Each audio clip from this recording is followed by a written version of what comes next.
The night Harriet found out about the $38 million, she didn't cry. She didn't scream. She walked into the bedroom they had shared for 19 years, packed 2 suitcases with methodical precision, and told Roland Ashby that he had 72 hours to find somewhere else to sleep. He stood in the doorway of the master bathroom, still holding his toothbrush, watching her fold blouses with the same practiced efficiency she used when preparing for a work conference. There was no rage on her face. That was what unsettled him most. Not anger, but something colder. Calculation.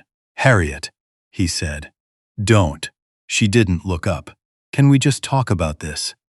She zipped the second suitcase, set it beside the first with a soft click, and finally looked at him.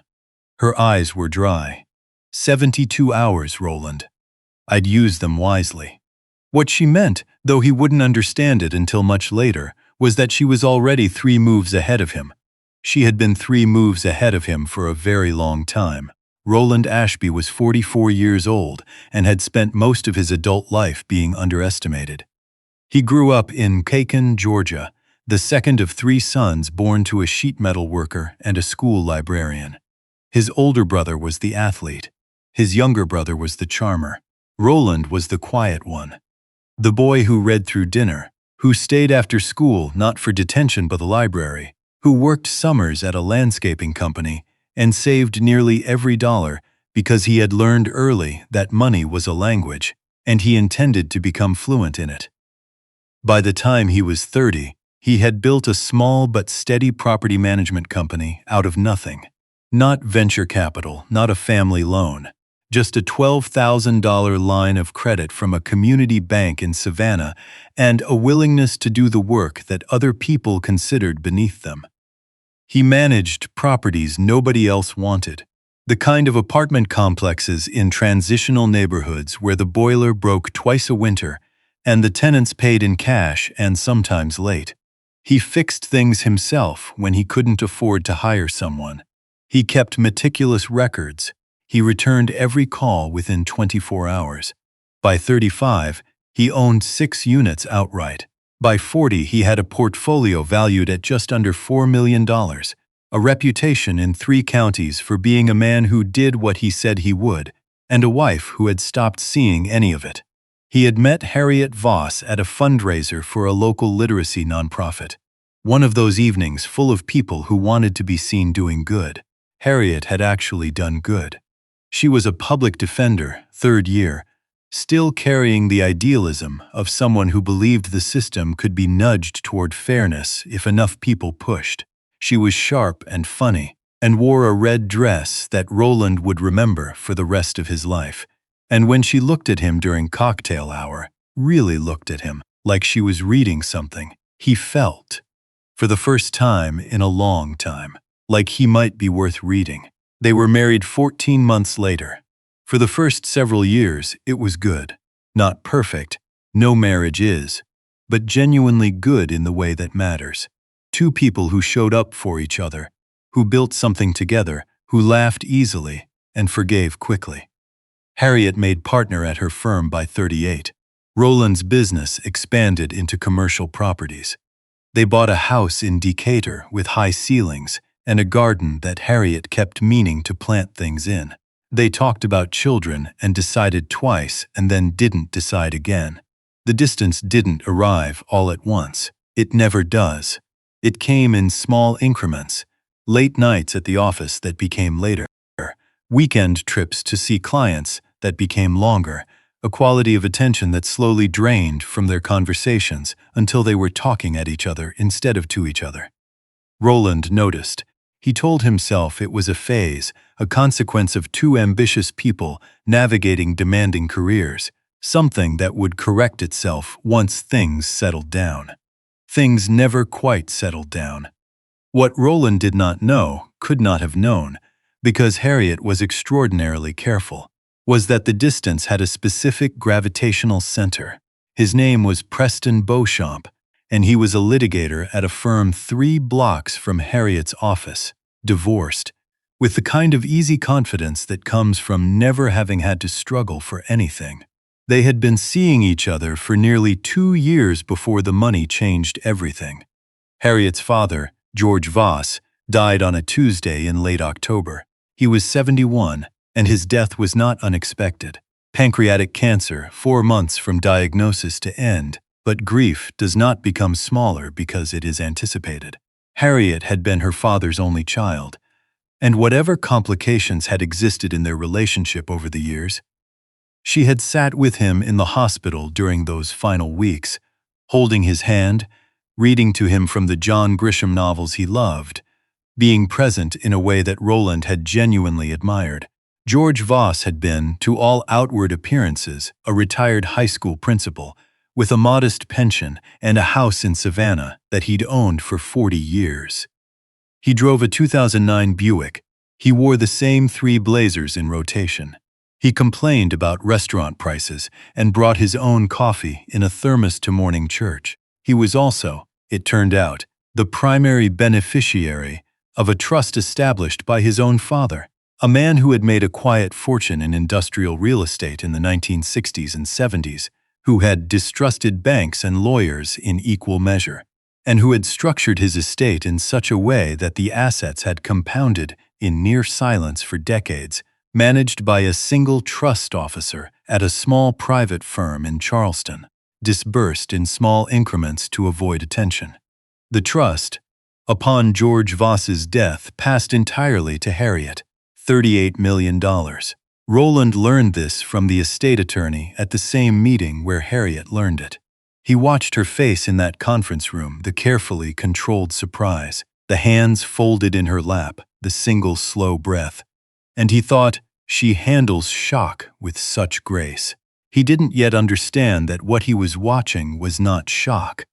It was the moment a plan that had been forming for months finally locked into place. The change in Harriet was not immediately visible. She was too smart for that.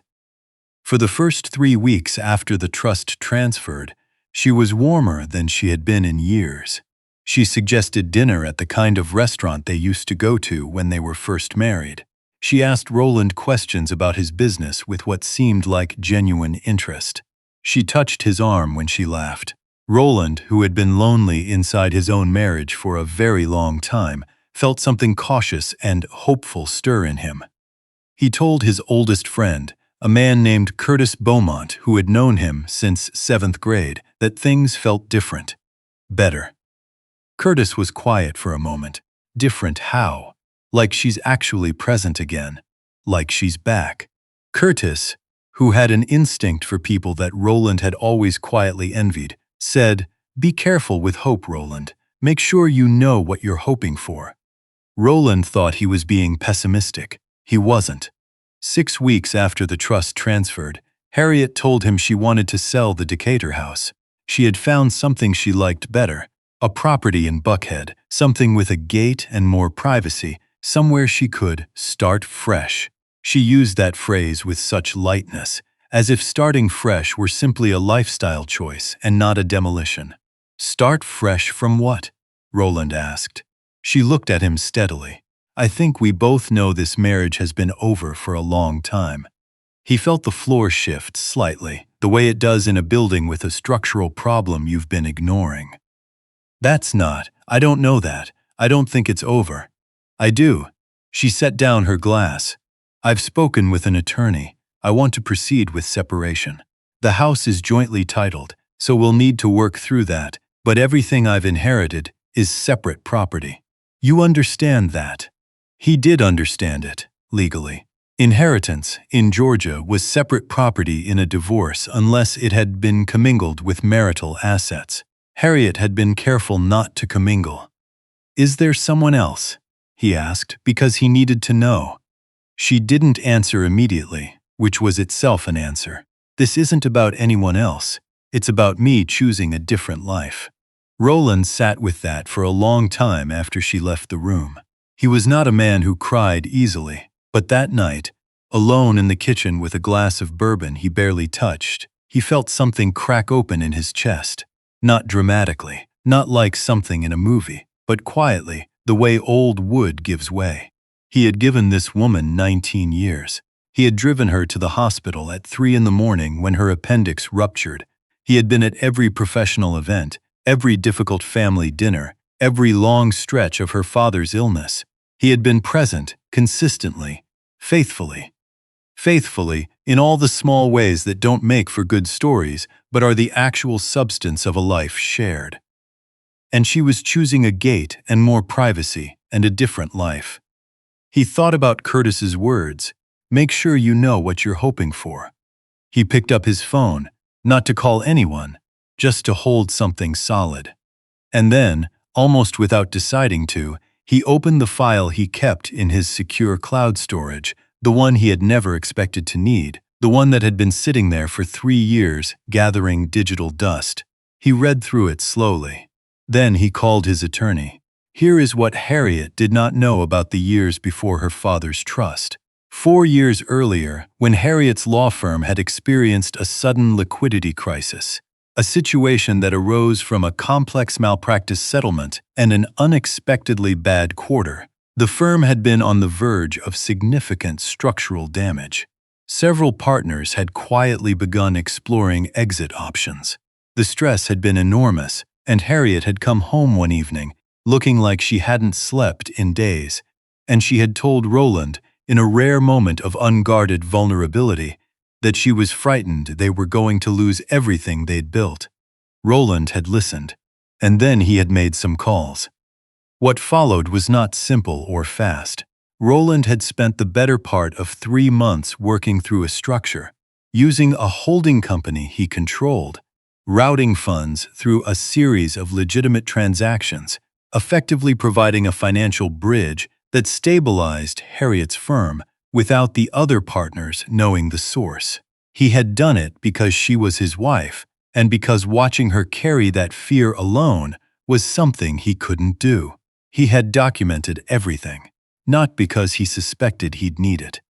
He was not that kind of man, the kind who loans love with an expectation of repayment. He documented it the way he documented everything in his professional life, methodically, completely, out of habit. The total of what he had extended, including the structured loans to the firm that were funneled through a third-party entity. Loans that had never been repaid because the firm's internal records had categorized them as an anonymous investor's capital contribution, was $2.3 million.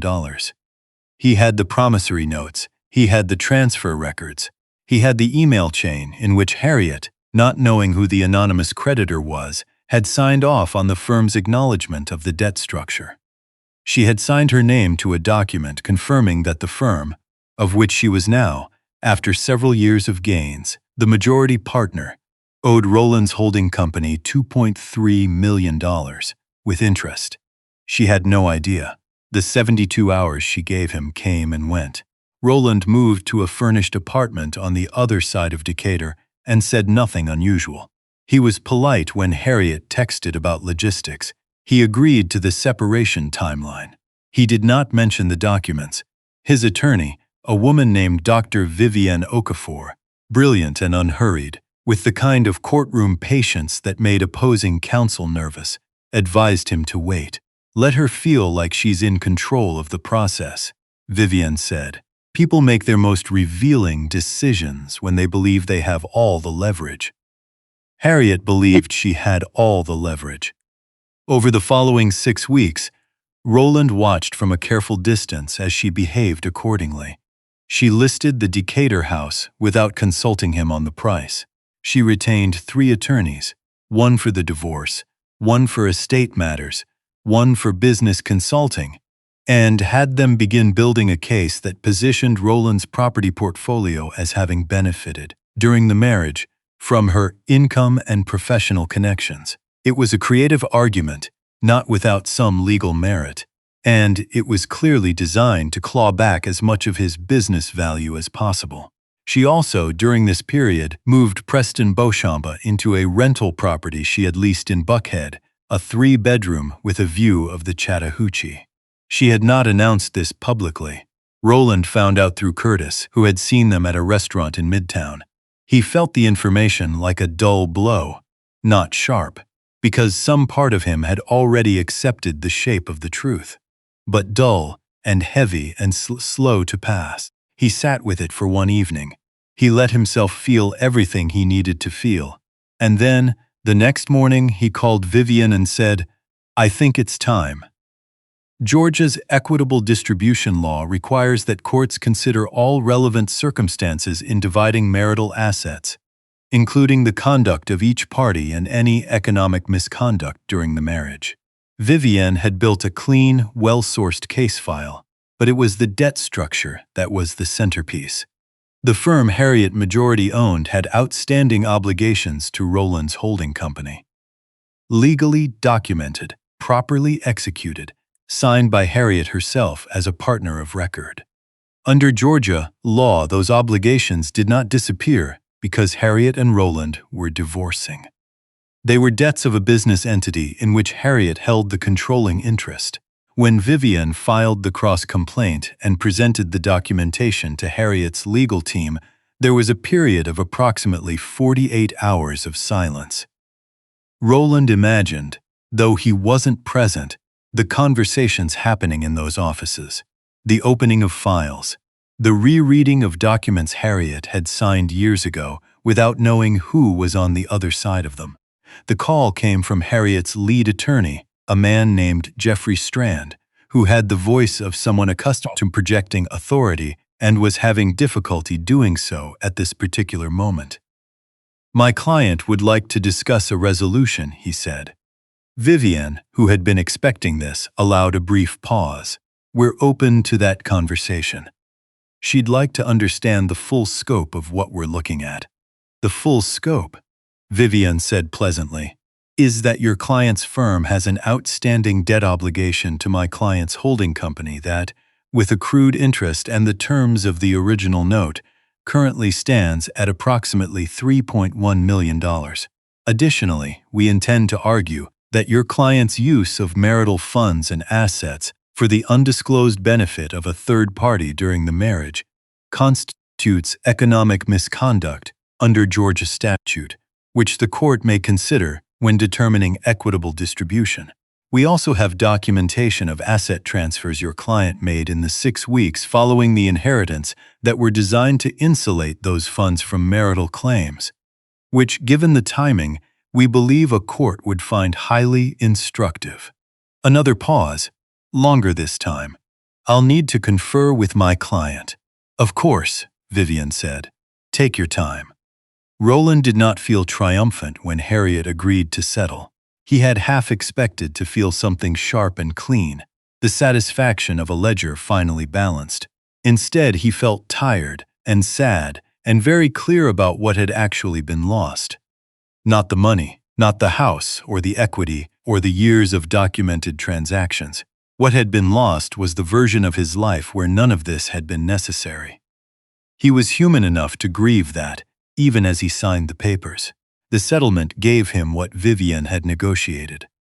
The debt was acknowledged and structured as a lien against Harriet's firm to be repaid over 7 years. His property portfolio was ring-fenced from marital claims, and Harriet's attempt to characterize his business assets as marital property was dropped entirely. He walked away with everything he had built. She walked away with her inheritance intact, reduced by the lien obligation, and a business that would be paying Roland Ashby's holding company for the better part of a decade. Preston Beauchamp, Roland heard later through Curtis, did not remain in the picture for long. There is a particular kind of person who is attracted to wealth and status and the feeling of winning, and when winning's simpler to stand, they find somewhere simpler to stand. Harriet would not have admitted this had cost her anything. But Roland knew people, and he suspected it had. He did not allow himself to feel good about that. There is something that happens to a person who has been quietly essential for a long time and is finally, permanently, relieved of the weight of being unacknowledged. Roland felt it in the months after the divorce was finalized. Not as joy, exactly, but as a kind of spaciousness, room to breathe, room to want things again. He bought a smaller house in Candler Park, 1 story, with a back porch that faced a row of old oak trees.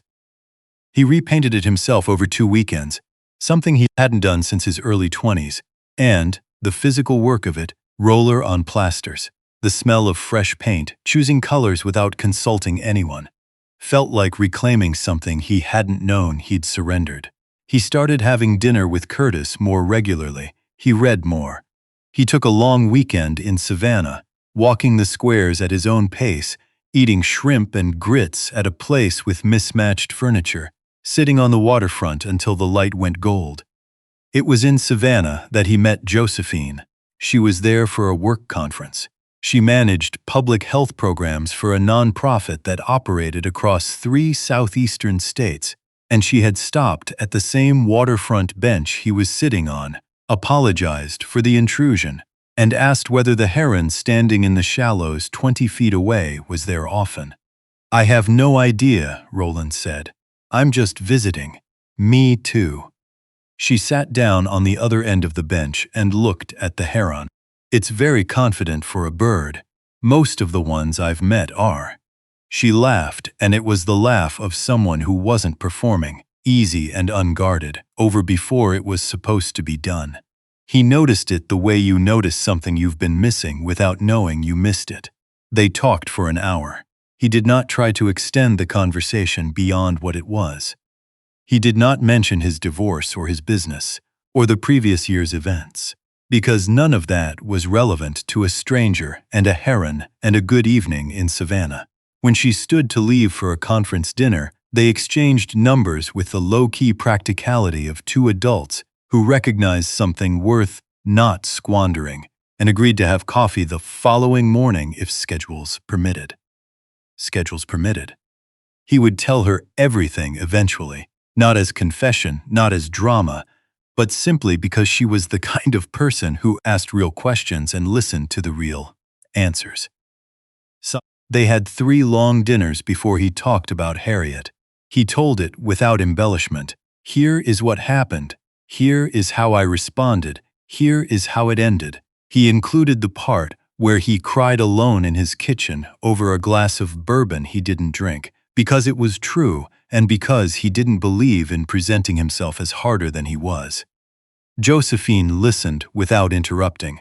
She had a way of giving her full attention that was rarer than it should have been, no reaching for her phone, no visible waiting for her own turn to speak. When he finished, she said, "The thing that strikes me most is that you documented it out of habit, not strategy." "Yes. That's not nothing. That's a way of being in the world." He thought about that. "I'm not sure it protected me from anything painful." "No," she agreed, "but it left you with something to stand on when you needed it." She looked at her water glass. "That's worth something. Not the money. The fact that you show up completely, even when you think no one's watching." He had never heard it described that way before. He had thought of his meticulousness as practical, maybe compulsive. He had not thought of it as a way of being in the world.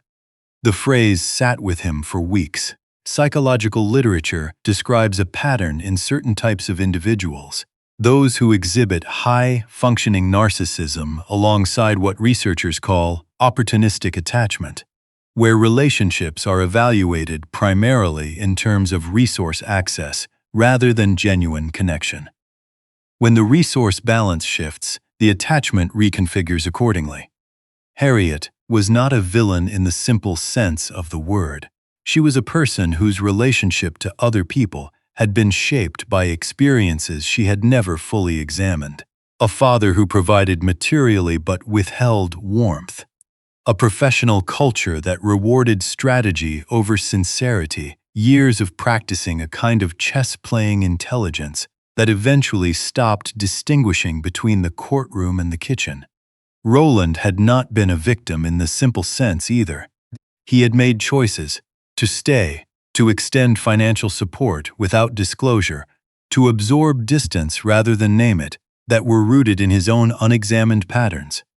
A man raised to show love through provision, who had conflated being needed with being loved, who had spent 19 years being the quiet, load-bearing wall of someone else's house. The story is not one of good defeating evil. It is one of 2 people who had fundamentally different relationships to honesty, with each other, and with themselves. and what happens when those differences finally surface. What Roland found on the other side was not vindication. It was just his own life, returned to him, at a time when he still had the energy and the clarity to use it. He married Josephine Carver 2.5 years after Savannah. It was a small ceremony.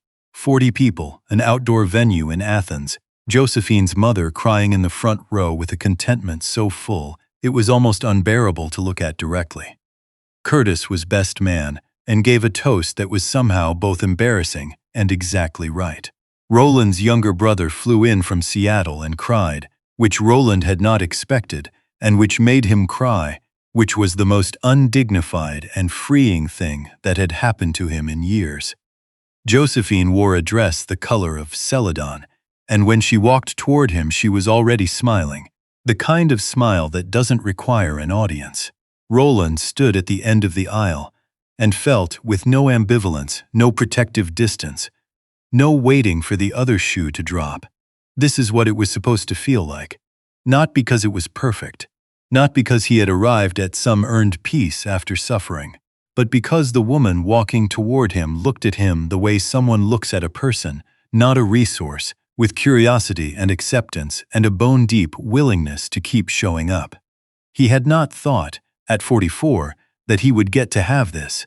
He was wrong about that. He was glad to be wrong about that. Harriet Ashby, she kept the name, professionally rebuilt. She paid down the lien systematically, restructured her firm, brought in 2 new partners who were better suited to the kind of work she actually wanted to do. By most measures, she was successful, respected, solvent, forward-moving. Roland ran into her once, 3 years after the divorce, at a charity gala neither of them had known the other would attend. They were both briefly stranded at the same high-top table during the cocktail hour, and the moment had all the ingredients of discomfort, the ex-spouses, the shared history, the very particular silence that descends when 2 people know too much about each other's worst moments. She spoke first. "You look well, so. Do you?" It was true. She looked at his left hand, at the ring. Something moved across her face that was too quick and too complicated to name. "Is she good to you?" He considered the question with the seriousness it deserved. "She's extraordinary." Harriet nodded once, slowly, and looked toward the center of the room. "Good," she said, and the word had the quality of something she meant to say to herself. Good. They did not speak again that evening. They did not need to. Some endings don't resolve into clarity. They just become complete.